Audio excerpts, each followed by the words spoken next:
ఒక చాలా ముఖ్యమైన ఒక కాంగ్రెస్ ప్రభుత్వం వచ్చిన తర్వాత ఇప్పటివరకు జరిగిన అతిపెద్ద అక్రమము అతిపెద్ద కుంభకోణాన్ని మీ ద్వారా ప్రజల దృష్టికి తేవడానికి ఈరోజు ఈ పత్రికా సమావేశం నిర్వహిస్తూ ఉన్నాం. విచ్చేసిన పాత్రికేయ మిత్రులందరికీ నమస్కారం, స్వాగతం. వాళ్ళ తెలంగాణలో రేవంత్ రెడ్డి గారి సకుటుంబ సపరివార అవినీతి కథా సినిమా నడుస్తూ ఉంది, కథా చిత్రం నడుస్తూ ఉంది. ఒకటి కాదు రెండు కాదు చెబుతూ పోతే ఎన్ని వస్తున్నాయంటే కుంభకోణాలు ఒకటి తర్వాత ఒకటి.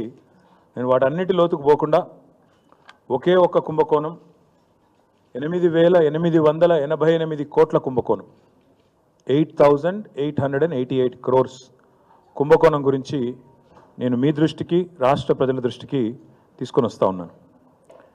ఇవాళ రాష్ట్రంలో ముఖ్యమంత్రిగా రేవంత్ రెడ్డి గారు ఉన్నారు, మున్సిపల్ వ్యవహారాల మంత్రిగా కూడా రేవంత్ రెడ్డి గారే ఉన్నారు. పూర్తిగా పురపాలక శాఖ ఆయన ఆధీనంలో ఉన్నది.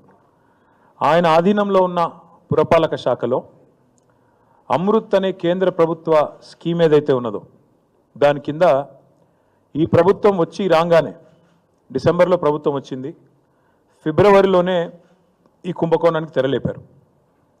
ఫిబ్రవరి మొదటి వారంలో 8,888 కోట్ల వివిధ మంచినీటి పథకాల కోసం పట్టణాల్లో, తెలంగాణలోని వివిధ మున్సిపల్ పట్టణాల్లో మరి టెండర్లు పిలిచారు. టెండర్లు పిలిచిన తర్వాత ఎట్లా అయిపోయిందంటే ఈరోజు రాష్ట్రంలో బావమరిది తమ్ముడికేమో అమృతం, తెలంగాణ ప్రజలకు మాత్రం విషం అన్నట్టుగా ఈ అమృత్ టెండర్ల వ్యవహారం కానీ రాష్ట్ర ప్రభుత్వ నిర్వాహకం కానీ తయారైంది. ప్రతిపక్షంలో ఉన్నప్పుడేమో ఆనాడు కేసీఆర్ గారిని, మా గవర్నమెంట్ని కుటుంబ పాలన అని నోటికొచ్చినట్టు దూషించిన రేవంత్ రెడ్డి ఇవాళ తెలంగాణ ప్రజలకు సమాధానం చెప్పాలి. అమృత్ టెండర్లలో ముఖ్యమంత్రి కుటుంబ సభ్యులే భారీ అవినీతికి పాల్పడ్డారు. నా దగ్గర ఆధారాలు ఉన్నాయి, మీకు ఆధారాలు కూడా ఇప్పుడే మీ ముందే పెడతాను. అమృత్ టెండర్లలో సాక్ష్యాలతో సహా వారు చేసిన అక్రమాలకు పూర్తి స్థాయి ఆధారాలతో సహా మా దగ్గర ఉన్నాయి, ఇప్పుడు మీ ముందు పెడతాం. నేను నిన్ననే కేంద్ర పట్టణాభివృద్ధి శాఖ